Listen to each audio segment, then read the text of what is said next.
Okay, so how to install the pyodbc on your package, and yeah, let's just start it. So this is a ODBC database that you need in order to connect to your SQL server, and yeah, let's just start it.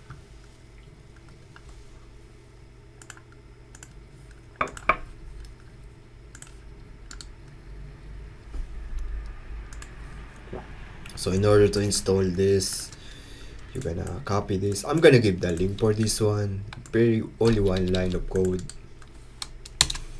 Pip install pyodbc, something like that.